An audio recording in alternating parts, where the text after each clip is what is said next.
Salam მეგობრებო, მე ელო ვარ და თქვენ უყურებთ ჭორნიუსებს ელოსთან ერთად. ეს ვიდეო და ზოგადად ამ კონცეფციის არსებთ მდგომარეობს იმაში, რომ ჩემ მეგობრებს მოგაწოდოთ ხოლმე ის სიახლეები და ჭორები, რაც აქტუალურია და რაც ძალიან გაინტერესებთ. ვინაიდან მივარდებით ხოლმე და მაიძულებთ რომ აგიხსნათ ეს ყველაფერი და მეც რა თქმა უნდა ძალიან მიყვარს ჭორაობა, მაგრამ რო არ მომიწიოს ყველას ინდივიდუალურად რაღაცის ახსნა, ვიდეოში შემოგთავაზებთ ხოლმე.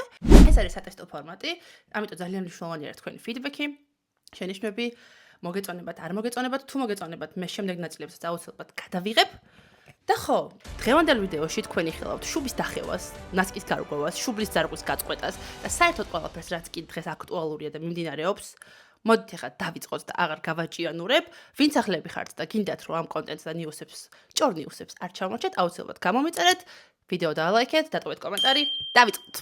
Პირველი ჭორნიუსი ეს არის მებრძოლების გარჩევები, ოღონდ არა ოქტაგონზე, არამედ სოციალურ ქსელებში, ვინაიდან მერაბ დვალიშვილის პოზიციას და მის აზრს ილიასა და გეიჯის, თოფურიასა და გეიჯის ბრძოლაზე ხალხი ვერ შეეგუა და ქართველებმა ეს ილიას წაგება აღიქვეს პირადად, შესაბამისად, მერაბის აზრი რომ ბრძოლა არ ყოფილა ჩაწყობილი, ეგეც პირადად მიიღეს და საბოლოო ჯამში ძალიან დიდი ჰეითი წამოვიდა მერაბისადმი. ნუ აქ ალბათ ის ფაქტორიც იყო, რომ მერაბმა თავის ვიდეოში თქვა, რომ ვისაც გჯერათო, რომ ეს ბრძოლა ჩაწყობილი იყო, მე თქვენი შუბა დავხიეო. ისე ვიტყვი ახლა, რაც იმ ვიდეოში არ ვთქვი.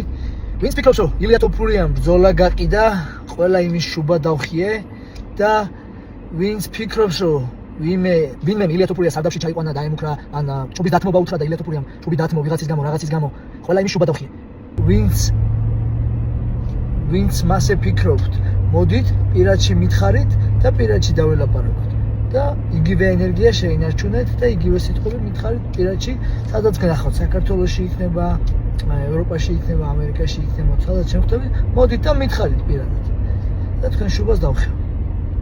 ფაქტია, რომ ვერ შეეგუა მაყურებელი, დაუმარცხებელი ილია თოფურიას წაგებას და ამის გამო მერაბის ეს აზრიც ვერ მიიღეს, დააჰეითეს, ნუ ზოგადად რა თქმა უნდა ყველა ადამიანს გვაქვს აზრის გამოხატვის უფლება და იმის უფლება რომ ავირჩიოთ ამას როგორ ვაფიქსირებთ, მაგრამ ეს შუბის დახევის მომენტი არც ვერ მომეწონა და მე მგონია რომ სხვაგვარადაც შეეძლო მერაბს რომ აზრი დაიფიქსირებინა, მაგრამ საბოლოო ჯამში რომ გადავუარეს ამ მთელი ამბები, კიდევ ერთხელ გამოჩნდა მაგით ის რომ ხალხი ბრბოა და არ შეგვიძლია უბრალოდ განსხვავებული აზრის მიღება და ობიექტური რეალობის გააზრება.